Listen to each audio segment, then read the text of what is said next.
Dr. Merelynn to speak on when is a seemingly common exotropia dangerous? Another young speaker from Singapore. Good morning, one and all. I'm Merelynn from Singapore National Eye Centre. Again, I'd like to say thank you for inviting me here. I'm very excited to share with you this case presentation that we have today. So the topic that we are tackling today is when is a seemingly common exotropia dangerous? So the case that we are presenting at hand is that of a 47-year-old Chinese female who presented with left upper eyelid swelling, pain, and redness for 1 week duration. She has no history of contact lens wear, and the visual acuity in her right eye is 67.5, while that in her left is 6.9. On examination, she was found to have bilateral meibomitis. And this is her clinical photo on the right, showing that of left upper eyelid swelling as well as marked crary erythema. The rest of her eye examination was normal. So at this point, I'd like to conduct an audience poll. What would you do if you were her treating ophthalmologist? Kindly raise your hands at the option that you would choose. So option A would be you would invert her eyelids.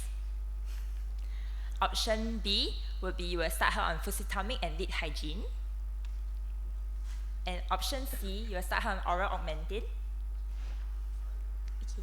And who would choose option D, which is oculoplastics consult for preceptor cellulitis? Nobody. Okay, great. So as most of you chose, we treated her initially for preceptor cellulitis, secondary to meibomitis and blepharitis, and she was given oral augmentin, fusitamig, chloramphenicol, and blephagel. So she came back during her second clinic visit, and she said, "Doctor, I feel my eyelid swelling and pain is much less than before." But she also complained of some difficulty in reading, of which she could read N8 clearly unaided in her right eye, but needed +1 diopter sphere to read the same N8 page in the Moorfields bar reading book with her left eye. So on further review of notes from her family physician that we obtained, she was currently being treated for ongoing migraine. And when we elicited further history from this patient, she actually complained of neck pain radiating to her left shoulder for the past few hours. This was accompanied by a left unbearable throbbing headache, which wakes her up from pain. And she also noted, importantly, left eyelid drooping subsequently with no diurnal variation or fatigability. So let's go back to look at her eyelids. The photo on the right, the photo on the left side is actually her photo of her during her first clinical presentation, and the photo on the left is that during her visit. So I'd like you to take a moment and think about whether there's any difference between these two photos. Yes, so I can hear some answers there, very good. So current visit, during the current visit, she was actually told by her initial ophthalmologist to remove her eyelash extensions, and it's become very, very apparent that there's a clear left ptosis involving the visual axis in her current visit.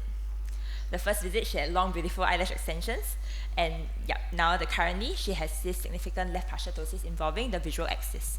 So on general inspection, as I've heard from the audience as well, on lifting out of her left eyelid, we notice a right exotropia as well as hypotropia. And these are her clinical photos of her versions in 9 gazes. So of significance, the left eye was limited in up gaze, right gaze, as well as down gaze. So on pupil examination, she was also found to have anisocoria, with the left pupil being larger than the right. This was in the dark. And this was her pupil examination in the light, with the left eye pupil being larger than the right, which is more obvious in the light.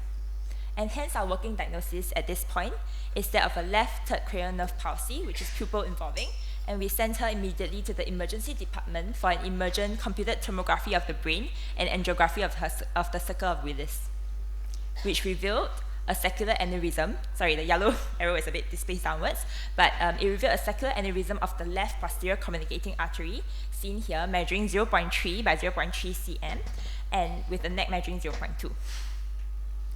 So the patient was subsequently sent for endovascular embolization by our interventional radiologist team, and this was her pre-embolization and post-embolization images, which shows very nicely the photo on the left, the saccular aneurysm of the posterior communicating artery, and the photo of the right showing complete obliteration of the saccular aneurysm post-embolization with good preserved posterior circulation flow.